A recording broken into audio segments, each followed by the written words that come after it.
సత్యమును జీవమును ఆధారము నీ వాక్యము నా త్రోవకు.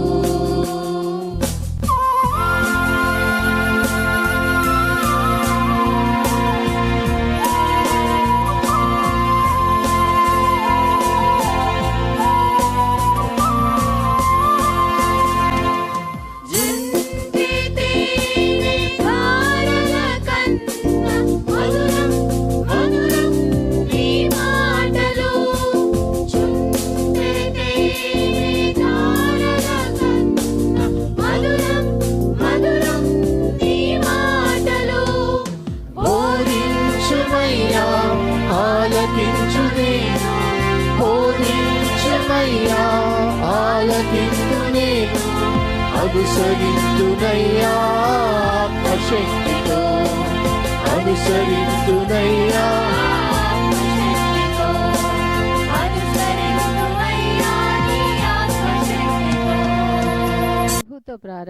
ప్రభుతో ప్రారంభం అనే ఆధ్యాత్మిక అనుదిన ప్రార్థనా కార్యక్రమానికి ప్రేమతో మిమ్మల్ని ఆహ్వానిస్తూ ఉన్నాం. మన జీవితానికి ఆదియు ఆధారమునైనటువంటి ఆ దేవుణ్ణి మొదట మరణించుకున్నట్లయితే ఆ దినమంతయు ఆయన కృపాక్షేమములే మన వెంట వచ్చును. మొదట అవేకునే లేవగానే మరి నీతిసూరుడైనటువంటి ఆయనని చూద్దాం, ఆయన మనలనైన స్వరాన్ని మనం విందాం. మన జీవిత కాలం అంతయు ఆయన ఆశీర్వాదములు దీవెనలు మన మీద కుమ్మరించును.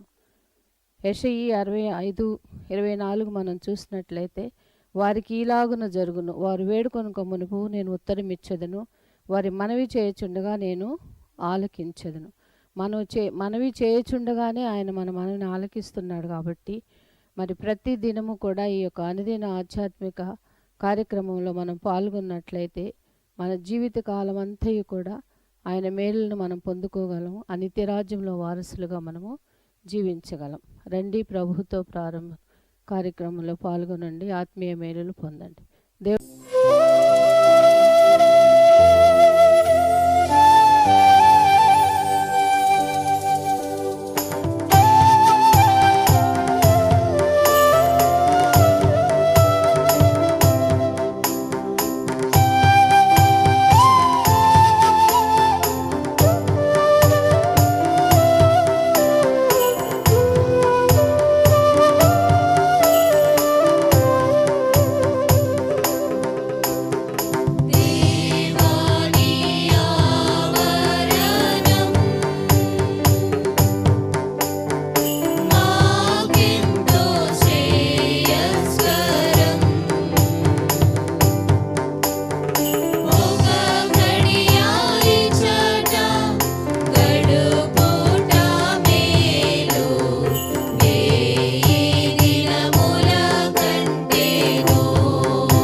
నూతన దినమును దేవుడు మనకు అనుగ్రహించాడు. ప్రభుతో ప్రారంభం, అనుదిన ధ్యానం, ఆత్మకు క్షేమం. ఈ క్షేమకరమైన సువర్తమానముల పరంపర దేవుడు మనకు అనుగ్రహించిన ఒక ఆధ్యాత్మిక క్రమశిక్షణ నియమావళి. ఎందుకంటే దేవుని గ్రంథములో ఆయా వ్యక్తుల, ఆయా భక్తుల జీవిత సాదృశ్యాలు మన ముందుకు తీసుకుని వచ్చి వాటి ద్వారా కలిగిన మేళ్ళు కానీ లేకపోతే కీళ్ళు కానీ మనకు జ్ఞాపకం చేస్తూ మన జీవితాన్ని సరిపోల్చుకొని సవరించుకోవడానికి దేవుడిచ్చిన అవకాశం.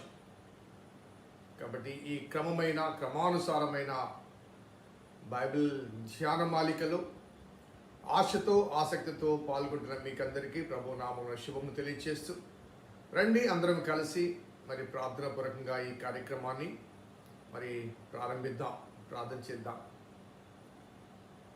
కృపగల దేవా, దయగల తండ్రి, మీ పాదములకు స్తోత్రము చెల్లిస్తున్నాం నాయన. నీ దివ్యమైన సంకల్పాన్ని బట్టి మమ్మల్ని ప్రేమించి ప్రోత్సహించి అనుగ్రహిస్తున్న అనుదిన ధ్యానాంశములు బట్టి ప్రభాస్తుతులు చెల్లిస్తున్నాం. వరుస క్రమంలో కొనసాగుతున్న ఈ ధ్యానమాలికలో మీరు ప్రభా మాకు ఉపదేశిస్తున్న శ్రేష్టమైన సందేశాలు బట్టి స్తుతులు చెల్లిస్తూ వాటికి అనుగుణంగా మా జీవితాన్ని మార్చుకొని మలచుకొని నేను అనుసరించుటకు మీ కృప దయచేయమని మా రక్షకుడిని యేసు నామమున అడిగి వేడుకొంచున్నాము తండ్రి, ఆమెన్. స్నేహితులారా, నేటి కొరకు ఏర్పాటు చేయబడిన లేఖన భాగం సమూయేలు 2వ గ్రంథము 15వ అధ్యాయము 30వ వచనం. అయితే దావీదు ఒలీవ చెట్ల కొండ ఎక్కుచూ ఏడ్చుచూ తల కప్పుకొని పాదరక్షలు లేకుండా కాలినడకను వెళ్ళెను. అతని యొద్దనున్న జనులందరూ తలలు కప్పుకొని ఏడ్చుచూ కొండ ఎక్కిరి.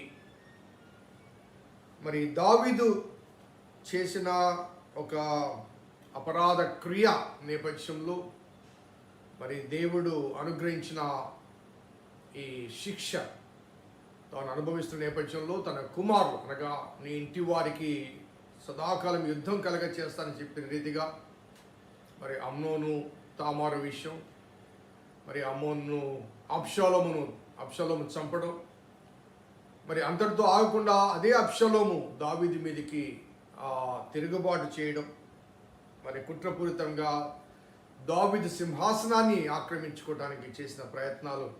మరి ఈ పరంపరలో మరి అంతకుముందు వాక్య భాగాన్ని ఒకసారి జ్ఞాపకం చేసుకుంటే 15వ అధ్యాయం 13వ వచనంలో ఇశ్రాయేలు అబ్షాలోము పక్షము వహించునని దావీదునకు వర్తమానం రాగా దావీదు యెరూషలేమునందు తన సేవకులందరికీ ఇలా ఆజ్ఞయించాడు, అబ్షాలోము చేతిలోంచి మనము తప్పించుకునే రక్షణ నొందలేము, మనము పారిపోదము రండి.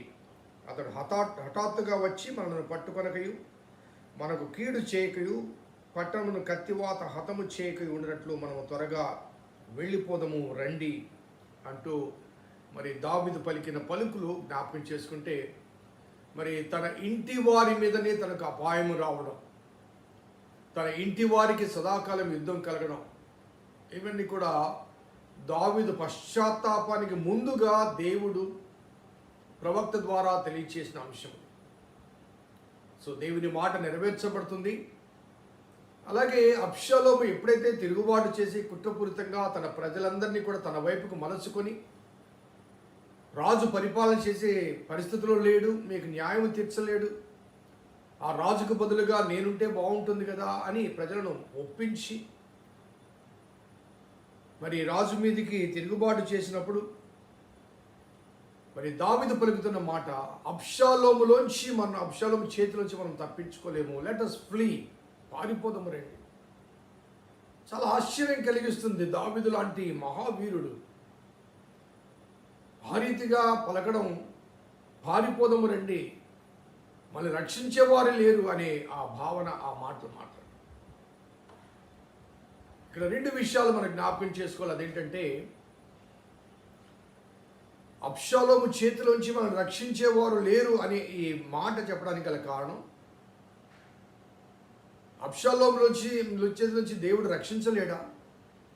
గొల్యాతు బారిలోంచి రక్షించిన దేవుడు అబ్షాలోము చేతిలోంచి రక్షించలేడా? మరి ఎందుకు ఈ మాట పలకవలసి వచ్చిందంటే ఆ 51వ కీర్తనలో దావీదు పలికిన మాట, కేవలం నీకే విరోధముగా నేను పాపము చేసేది. సో దేవునికి విరోధముగా పాపము చేశాను కాబట్టి దేవుడు నన్ను రక్షించడానికి ముందుకు రాడు, అనగా దేవునికి నేను దూరమయ్యాన భావన. దేవుడు క్షమించాడు, అది తర్వాత సంగతి. కానీ ఆ సమయంలో దేవుడు ప్రవచనాత్మకంగా చెప్పిన విషయాలు నెమరు వేసుకుంటూ అబ్షాలోము చేతిలోంచి దేవుడే రక్షించకుండా మిన్నకున్నాడు కాబట్టి దేవుని అడగలేను అనే భావన కూడా కనిపించవచ్చు. అట్ ద సేమ్ టైం మరి తిరుగుబాటు చేసిన తన సొంత కుమారుడు కాబట్టి ఆ సొంత కుమారుడుతో యుద్ధానికి వెళ్తే మరి కుమారుడైనా చనిపోవాలి, తానైనా చనిపోవాలి. కాబట్టి దానికి కూడా దావీదు సిద్ధంగా లేడు, తన కుమారుని చంపటానికి లేకపోతే ఇంకొక కుమారుని కోల్పోవటానికి. ఆల్రెడీ బెత్షెబా ద్వారా కలిగిన జ్యేష్ఠుడు, ఆ తర్వాత అమ్నోను, తర్వాత అబ్షలోమును కూడా కోల్పోవడానికి దావీదు సిద్ధంగా లేడు. కాబట్టి యుద్ధం కన్నా పారిపోవడం ఇరువురికి క్షేమం అన్న భావన మరి దావీదుకు కలిగి ఉంటుంది. అందుకే పారిపోదాము రండి, అబ్షాలోములోంచి చేతిలోంచి మనము తప్పించుకుని రక్షణ పొందలేము, మనం పారిపోదాం. So God will not come to rescue us. దేవుడు రాడు, ఎందుకంటే మనం తప్పు చేసాం, పాపం చేసాం. ఈ భావన భవిష్యత్ తనకు ఉండవచ్చు. కాబట్టి అక్కడి నుంచి తాను పారిపోతూ 30వ వచనానికి అనగా మనం చదివిన వాక్య భాగానికి వస్తే అక్కడ అతను ఎక్కడికి వెళ్ళాడంటే, అయితే దావీదు ఒలీవ చెట్ల కొండను ఎక్కుచూ ఏడ్చుచూ తల కప్పుకొని పాదరక్ష లేకుండా కాలినడకన వెళ్ళాను. అతనితో పాటు జనులందరూ వెళ్ళారు. ఎక్కడికి వెళ్ళారంటే ఒలీవల కొండకు వెళ్ళారు. సో ఈ ఒలీవల కొండ ఒకసారి మనం జ్ఞాపకం చేసుకుంటే యెరూషలేము చుట్టూ కిద్రోను వాగు ఉంటుంది. ఆ కిద్రోను వాగు దాటి అవతలకు వెళ్తే ఆ ఒలీవ కొండ, ఆ ఒలీవ కొండ దగ్గరనే బెత్పగా అనే ఆ గ్రామాలు ఉంటాయి. అక్కడి నుంచి యేసుప్రభు వారు చివరి వారపు కార్యక్రమాలు జరిగిస్తారు. సో ఒలీవ కొండ దేనికి సాదృశ్యం అంటే, ఇక్కడ దావీదు ఆ కొండ ఎక్కడానికి గల కారణం అంటే తన అపరాధ భావన, తాను అపరాధిని అనే ఆ విషయాన్ని జ్ఞాపకం చేసుకుంటూ ఆ పైన ఆ కొండలో ఆ పైభాగంలో ఎక్కడ ఉందంటే 32వ వచనంలో అక్కడ దేవుని ఆరాధించు స్థలం ఒకటి ఆ కొండ మీద ఉండేను అని.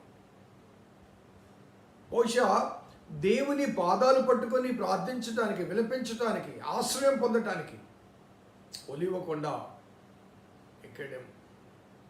యేసుప్రభు వారి పరిచయ జీవితంలో ఈ ఒలీవ కొండ చాలా స్పష్టంగా కనిపిస్తుంది. చాలా ప్రదేశాల్లో మత్తయి సువార్త 14:23లో వారందరినీ దోణి ఎక్కించి వెళ్ళమని చెప్పి ఆ గలిలయ సముద్రానికి తాను ఆ కొండ ఎక్కి ప్రార్థన చేశాడని రాయబడింది. అక్కడ ఒలీవ కొండ అనే మాట రాయబడకపోయినప్పటికీ కొండ ఎక్కి ప్రార్థనకు వెళ్ళాడని రాయబడింది. అదేవిధంగా లూకా సువార్త 19:29 ఒకసారి చూద్దాం. లూకా సువార్త 19:29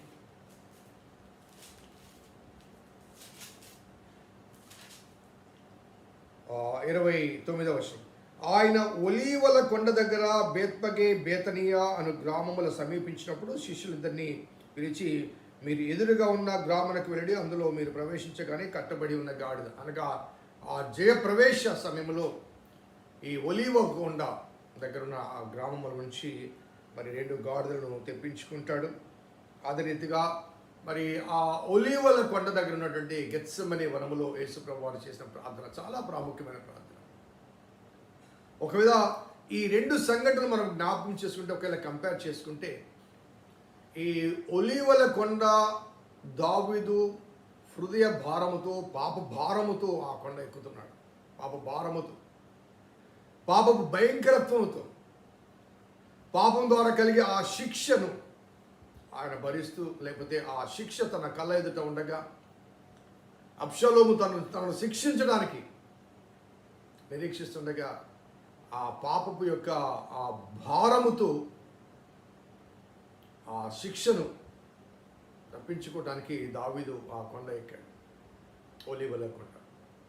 యేసుప్రభు వారు కూడా మరి గానుగ అనగా ఆ ఒలీవల కొండలో ఉన్నట్టు ఆ గెత్సెమని అంటే ప్రెస్ గానుగ, అక్కడ ఆయన మరణ వేదన పొందినట్టుగా నలగగొట్టబడినట్టుగా మనకు కనబడుతుంది. సో అక్కడ కూడా యేసుప్రభు వారు మరి సమస్త మానవాళి యొక్క పాప సంబంధమైన పాత్రను తను స్వీకరిస్తూ, అనగా representative of the sinners of the world. దావీదు ఆ ఒలీవల కొండ ఎక్కే సమయంలో తన సొంత పాపపు కాన్సిక్వెన్సెస్ అనుభవిస్తూ ఎక్కాడు. యేసుప్రభు వారు అదే ఒలీవల కొండలో గెత్సెమనే వనము దగ్గర సమస్త మానవాళి యొక్క పాపపు శిక్షను భరించడానికి, ఆ పాత్రను తీసుకున్నానికి, అక్కడ తండ్రితో ప్రార్థించడానికి ఆ కొండకి వెళ్ళాడు. ఆరోహణమయ్యే ఆ సందర్భంలో కూడా అపోస్తలుల కార్యం 1వ అధ్యాయం 12వ వచనంలో కూడా వారు ఒలీవల ఆ కొండ మీద యేసుప్రభు వారు ఆ కొండ మించి ఆరోహణమైనట్లుగా మనకు కనబడుతుంది. సో ఒక విధంగా చెప్పాలంటే ఆ కొండ ఒక డివైన్ ట్రాన్స్ఫర్మేషన్లోనికి, తన జీవితంలో ఒక ట్రాన్స్ఫర్మేషన్లోనికి, దావీదు ఒక పాపిగా పశ్చాత్తాపము కొరకు, పాప క్షమాపణ కొరకు ఆ కొండ ఎక్కుతున్నాడు.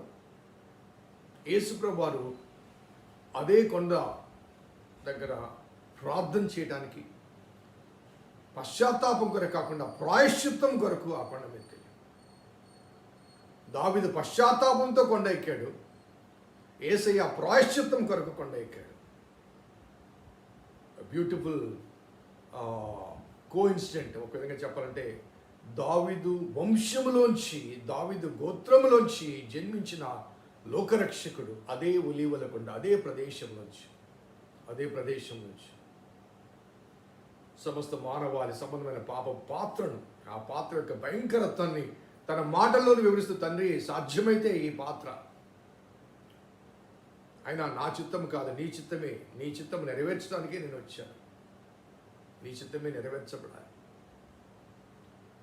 సో మరి అక్కడ ఒక ప్రార్థన కొండ, అనగా ప్రార్థన స్థలం ఒకటే నిర్ణయించబడింది అనే మాట కూడా కనబడుతుంటే, అప్పటికి ఇంకా దేవాలయం నిర్మించబడలేదు, అలాగే మందసం యెరూషలేములోనే ఉంది. అయినప్పుడు కూడా ఆ ప్రదేశానికి అప్పటికే ఒక ప్రార్థించే స్థలముగా, ఆరాధించే స్థలముగా ఆనాటి కాలంలోని ఆ ఒలీవల కొండ మరి ఆ ప్రార్థించే ఒక ప్రదేశముగా కనిపిస్తుంది. స్నేహితులారా, మరి దావీదు జీవితంలో కలిగిన ఈ చేదు అనుభవాల మధ్య తాను ఆ పర్వతానికి వెళ్ళే ముందు దావీదు చెప్పిన మాట, అబ్షాలోము చేతిలోంచి మనము రక్షించుకోలేము, కాబట్టి మనకు రక్షణ అవసరము. ఆ రక్షణ ఎవరు అనుగ్రహించగలరో అతని దగ్గరికి వెళ్ళి మనం ప్రార్థించాలి, అతని ఆశ్రయం పొందాలి. కాబట్టి ఒలీవల కొండకి వెళ్ళారు. ఈ భావన ఒక్కసారి జ్ఞాపకం చేసుకుంటే, so only in the presence of God, దేవుని సన్నిధిలో మాత్రమే మనకు ఆ ప్రశాంతత దొరుకుతుంది, ఆ పాప భారంలోంచి మనం విడిపించే అవకాశం ఉంది. సో ఒలీవల కొండకు ఎందుకు వెళ్ళాడు? యెరూషలేం వదిలిపెట్టి వెళ్ళాడు. అఫ్కోర్స్ అప్పటికి యెరూషలేములో దేవాలయం లేదు, ఓన్లీ రాజమందిరం మాత్రమే ఉంది. కానీ అక్కడ ఆ ప్రదేశం, అనగా ఆ ఒలీవల కొండ దేవుని ఆరాధించే స్థలముగా అప్పటికే భావించబడింది. కాబట్టి ఆరాధించడానికి చాలాసార్లు ఒక భావన మనకు ఉంటుంది, ఒక చిన్న భావన అని చెప్పి నేను ముగిస్తాను. దేవుడు మనం ఎక్కడ ప్రార్థించినా వింటాడు కదా. ఈజ్ ఆల్మైటీ, సర్వకాల సర్వ వ్యవస్థలందు సర్వ ప్రదేశంలో ఉన్నవాడు, ఆయన లేని ప్రదేశం అంటూ లేదు. కాబట్టి ఎక్కడ ప్రార్థించినా కానీ ఆయన మన ప్రార్థన ఆలకిస్తాడు. నిజమే. అనగా ఈ భావనతో చాలామంది దేవుని మందిరాన్ని నిర్లక్ష్యం చేసే అవకాశాలు చాలామంది కూడా. ఏం సార్ పాస్టర్ గారు, చర్చికి వస్తేనే దేవుడు ప్రార్థన వింటాడా, మా ఇంట్లో ప్రార్థన చేసుకుంటే ప్రార్థన వినడా అని అడిగిన వారు కూడా ఉన్నారు.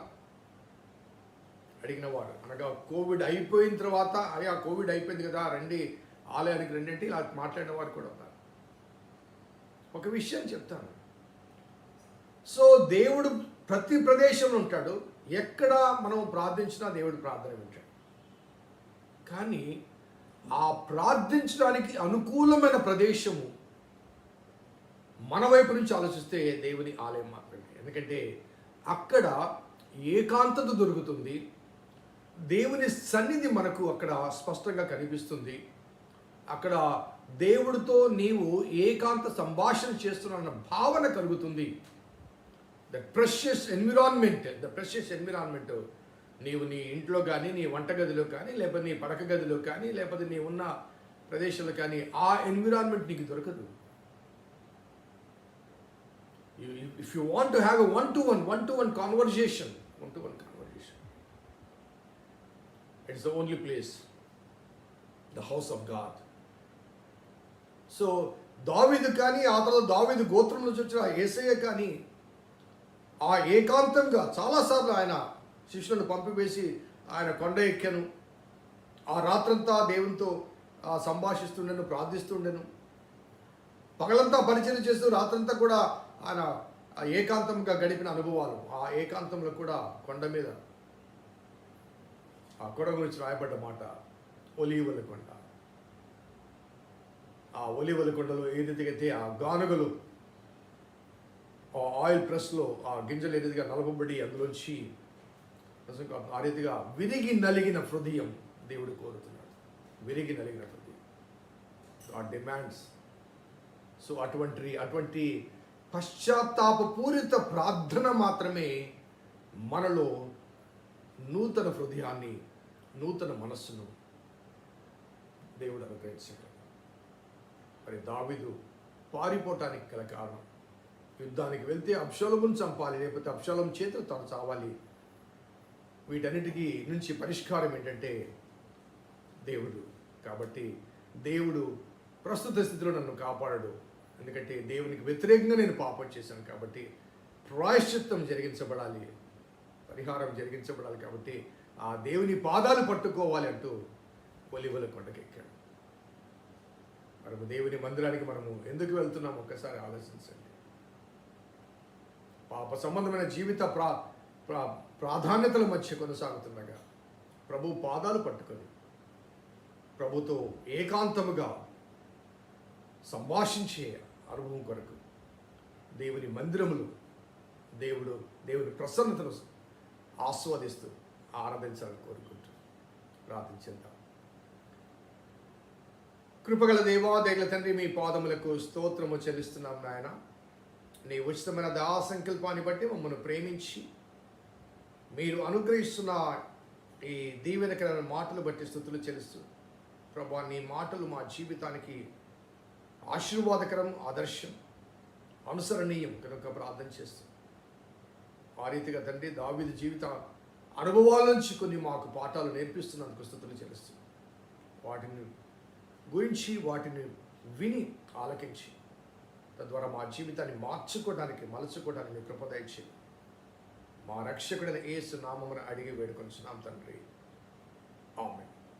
తండ్రి, కుమార, పరిశుద్ధాత్మ త్రియేక దేవుని దీవెన ఈ వాక్యం విన్న బిడ్డలకు, వాక్యాభిలాషులకు సదా తోడేయుండును గాక. ఆమేన్. God bless you. దేవుడు దీవించును గాక.